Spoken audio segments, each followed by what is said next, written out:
أن النبي صلى الله عليه وسلم قال من اغتسل يوم الجمعة. Donc celui qui fait ses grandes ablutions le jour du vendredi, la première des choses. وغدا وابتكر يوم الجمعة وغسل وغدا وابتكر, c'est-à-dire il sort le plus tôt possible pour venir à la mosquée. ومشى, il vient à pied.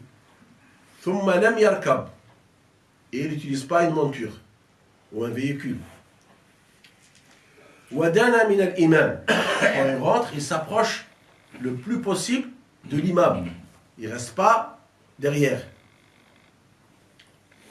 ودنا من الإمام وأنصت, il écoute bien.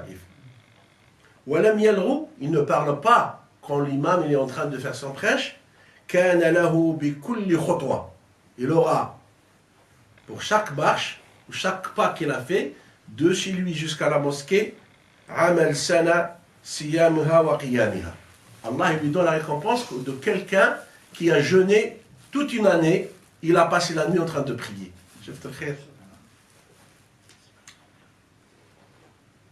من اغتسل يوم الجمعة وغسل وغدا وابتكر ومشى ثم لم يركض ودنا من الإمام وأنصت ولم يلغو كان له بكل خطوة عمل سنة صيامها وقيامها. أنت كي تسمع هذا الحديث تخير باش تجي على رجليك ولا تجي راكب؟ باسكو الخطوات يزيدوا. عندك بكل خطوة سنة. إيماجين راك دير 1 كيلومتر. 1 كيلومتر شحال فيه من خطوة؟ دير حسابك. الخطوة حنا نقولوا فيها غير نقولوا 50 سنة. احسب شحال طيح لك الي غوتور. نعم. يعني الإنسان هذا خاصة عندما يكون يعني أمام المسجد مكاش مرأب لوقوف السيارات أو المكان يعني لا يمكننا من أن نأتي بالسيارة. واش نديرو هنا؟ إذا كان الباركينغ بتاعنا حنا قليل وما نقدروش نقارو كاع، نخلو الناس اللي بعاد يجيبوا يعني السيارة، وحنا واش نديرو؟ نجوا على رجلينا. ولازم نفهموا باللي كاين هذا الحديث. كي نفهموا باللي كاين هذا الحديث واش نديرو؟ نفرحوا بلا ما يقول لنا واحد ما تجيبش الطوموبيل تاعك، هو يجي في روحه يجي على رجليه لانه على باله باللي عنده فايده. Donc l'être humain il cherche toujours son intérêt. Qu'on lui apprend et on transmet ce hadith et le bienfait qu'il aura et la récompense qu'il peut avoir de ce hadith. Donc lui-même il va préférer aussi de faire quoi? Et surtout aujourd'hui, on évite beaucoup de choses. La circulation, le gaspillage du carburant, l'usure de la voiture, la pollution. شو هذا الحديث واش شحال فيه من فائدة ولا لا؟ نعم.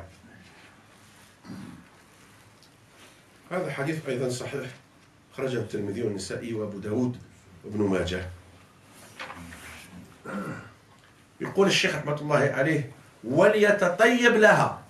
لمن لها شكون هي؟ الجمعة. ليتطيب يدير الطيب. الطيب اشتهوا والريحة. Et qu'il se parfume pour la prière. Laha. C'est-à-dire son intention de se parfumer pour la prière. Parce que tu peux te parfumer pour se sentir bon. Tu peux te parfumer pour ta femme, si tu reçois des gens. Mais là, il dit, c'est-à-dire ton intention quand tu fais le parfum pour la prière. C'est-à-dire ça, je vais me parfumer pour me rendre à la mosquée pour faire la prière du vendredi. Et aussi dans les autres jours. Mais là, on insiste sur la prière du vendredi parce qu'il y a le plus de monde et c'est là où tu vas voir des gens, et deux fois des gens que tu n'as pas vus depuis longtemps, etc. Et qu'ils se parfument pour la prière du vendredi.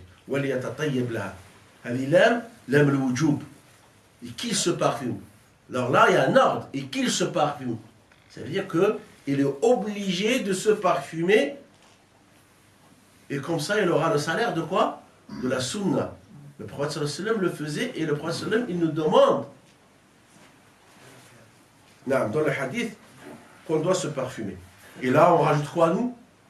Le fait de couper les ongles, le fait de brosser les dents, le fait etc. Donc là, qu'est-ce qu'on comprend? on comprend que l'islam, il nous recommande d'être beau.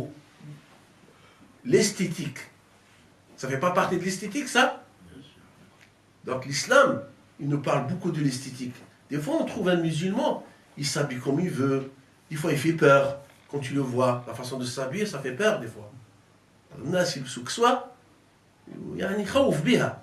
هو بالنسبة ليه راه لابس السنة وراه كذا وراه كذا. هو يعني ما يعطيش المنظر مليح.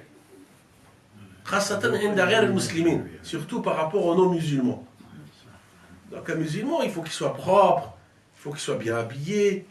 Parce qu'Allah est beau et il aime la beauté. Inna Allah jamilun yuhibbul jamal. La beauté et l'esthétique dans tout. Même dans la patience. Fasabron, jamil. Une belle patience. Il nous parle de la belle parole. La belle réplique. Quand tu veux répliquer à quelque chose, tu fais une belle réplique. Quand tu veux, tu peux te redder à la wahd ou là, رد له الرد الجميل. وهجرهم هجرا جميلا. Même quand tu veux abandonner des personnes qui te font des problèmes, fais-le avec bonté. La beauté. الجمال. كاين اللي يشوفك لابس مليح ومنه وتنقي روحك يقول لك هذا احسب باللي هذه مش من الاسلام شغل انت راك.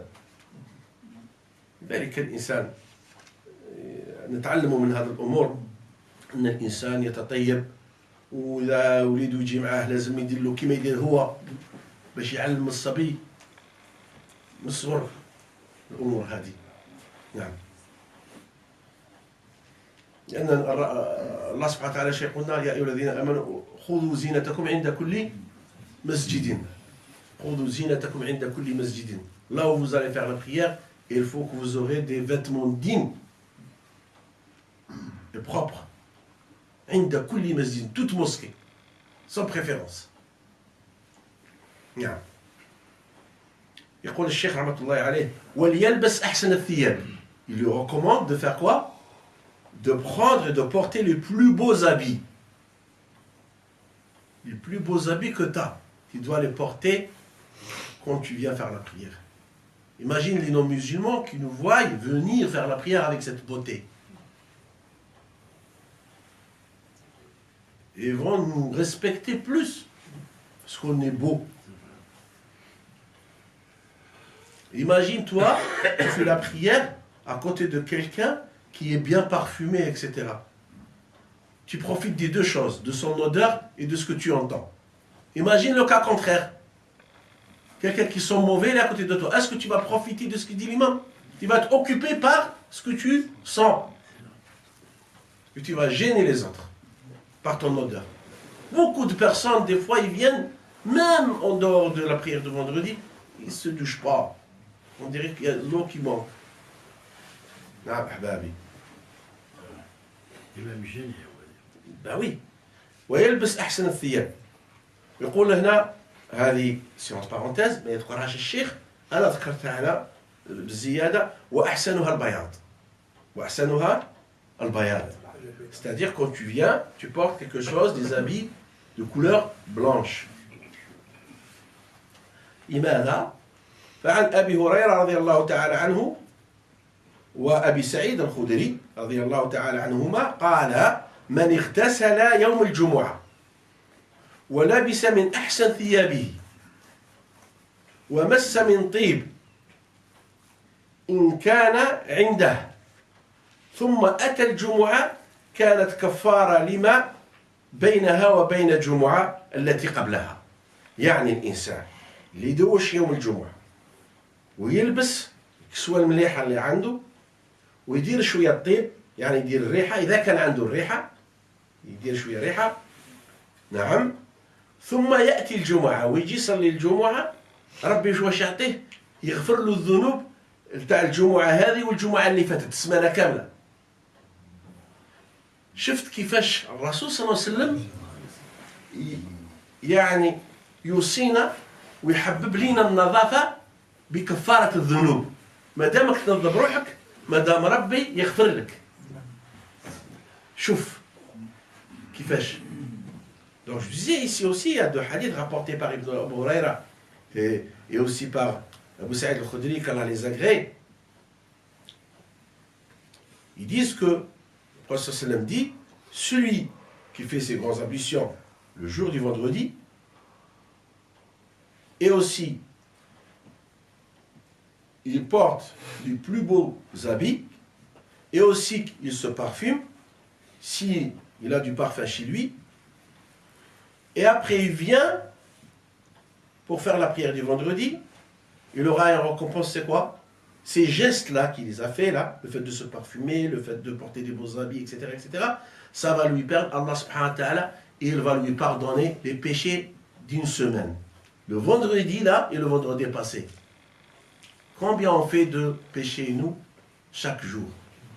Le péché, surtout dans la parole, dans la langue, etc. Il n'y a pas le péché parce que tu vas boire de l'alcool ou pas. Non, je ne parle pas de ça. Il y a des péchés qu'on commet tous les jours.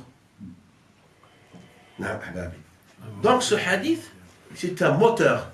Il nous motive de faire quoi? D'être beau, de se parfumer, d'être propre, parce qu'on sait qu'on va avoir un bon salaire. C'est quoi? Une bonne récompense, c'est Allah, il va nous pardonner. Il va effacer les péchés hebdomadaires de toute une semaine.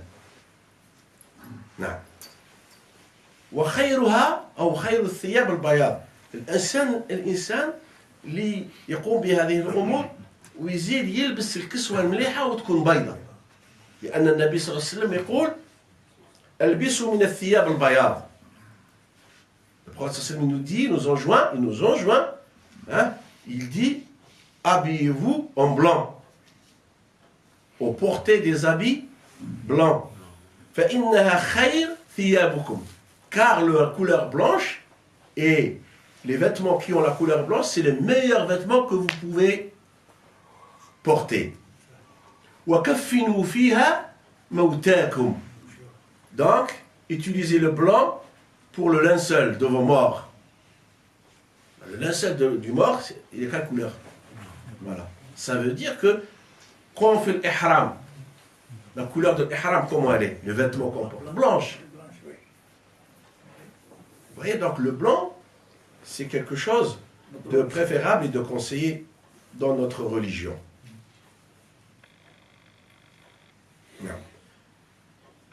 ويقول لك الآن لا يقولها الشيخ هذا الكلام واجتناب ما يتأذى منه المسلم.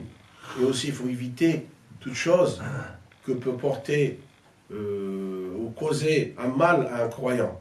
Par exemple, le fait de manger de l'oignon ou de l'ail et le fait de venir avec l'odeur des cigarettes dans la bouche. Et ça aussi, on le remarque souvent. Quelqu'un qui prie à côté de toi et tu sens tu fumes, reste chez toi ou lave-toi bien.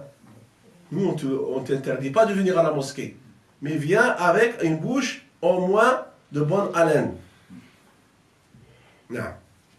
Par respect à qui? À l'endroit déjà. Ce n'est pas aux autres. La demeure d'Allah. Après les autres. Après les anges. Là, il y a les anges qui nous entourent maintenant. Là. Il faut respecter. Parce que nous, on veut des fois, chez nous, on ne veut même pas quelqu'un qui fait des choses, qui vient de l'extérieur. Il rentre avec ses chaussures, ou là, il fait des choses, ou là, on n'aime pas. Et Allah aussi, il n'aime pas. Et ça fait partie de la piété du cœur. Et celui qui exalte les injonctions ou les normes sacrées d'Allah, ça émane en effet de la piété du cœur. Ça veut dire que c'est une personne qui porte un cœur pieux. La personne qui fait attention à ces choses-là. الإنسان اللي يدير في باله الأمور هذا دليل على أن عنده تقوى ومن يعظم شعائر الله فإنها من تقوى القلوب. يعني الإنسان هذا راهي عنده مخافة من الله في قلبه. لذلك يدير ذي الخدمة. والإنسان اللي ما على بالوش يعني هذا دليل على ما عنده تقوى. Celui qui vient comme ça et fait ce qu'il veut, c'est une personne qui n'a pas de piété dans son cœur. نعم أحبابي.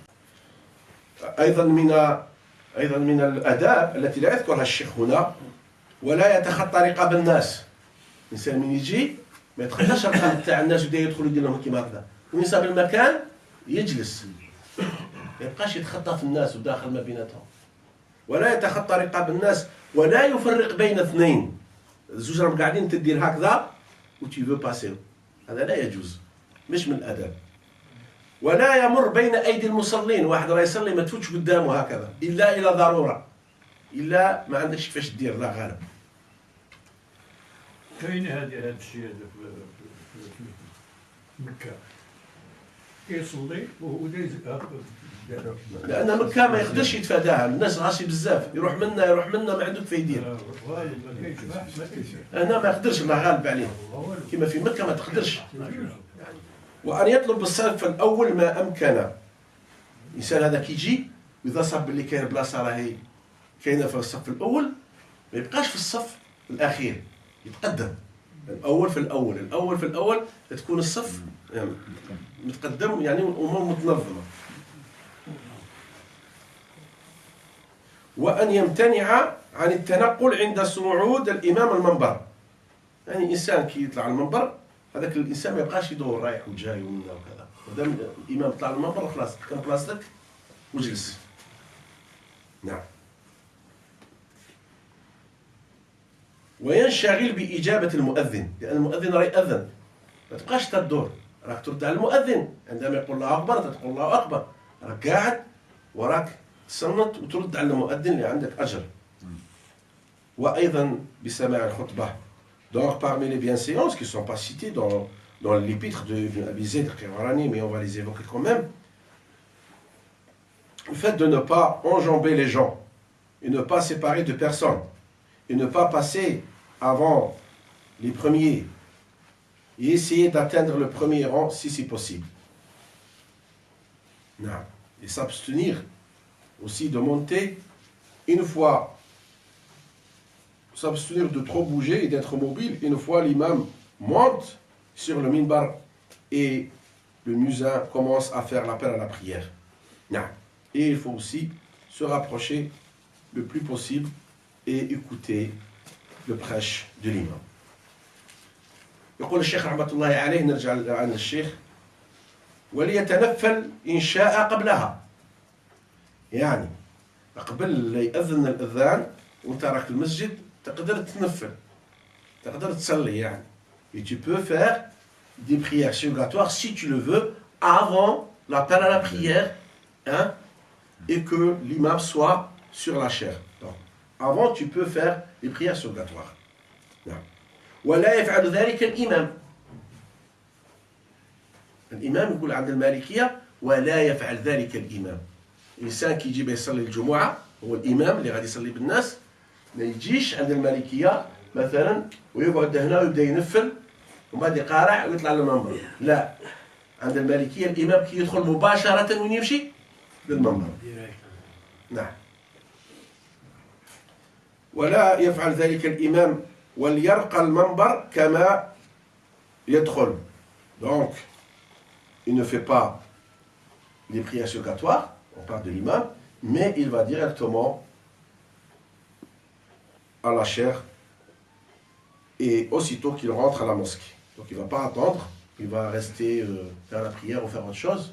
Quand il rentre à la mosquée, il vient directement au minbar. Ou sauf s'il a une chambre ou un bureau, il reste dans son bureau et après il sort. نعم. يقول أيضا وأحب إلينا أن ينصرف بعد فراغها. أحب إلينا, il est préférable pour nous, il nous est pour nous qui, et pas des malikites. وأحب إلينا المالكية يقول الشيخ أن ينصرف بعد فراغها، يعني غير تكمل الصلاة تاعك خرج. ويقول لك ولا يجوز أن تتنفل بعد الجمعة، وإذا شئت أن تتنفل وين تتنفل؟ في بيتك. Donc il dit que il faut partir, il faut quitter la mosquée aussitôt après l'achèvement de la prière, et on n'a pas le droit de faire des prières surrogatoires après la prière du Jumu'ah à la mosquée, et on peut le faire chez nous. Et ça c'est spécifique et particulier pour les malikites. Donc quand on fait la prière de Jumu'ah, on finit la prière, il ne faut pas que tu te mettes et tu vas prier. Pourquoi? Parce que déjà tu vas gêner les passagers. C'est un moment où les gens se rencontrent, etc. Tu vas créer un désordre. Et aussi Allah il nous dit quoi? Une fois la prière achevée, voilà. Je ne peux pas rentrer chez vous, vous allez travailler. Pour ceux qui travaillent. Pour ceux qui ne travaillent pas, ils vont chez eux. Et si tu veux rester à la mosquée, tu ne fais pas la prière jusqu'après que les gens partent, etc. فهمنا؟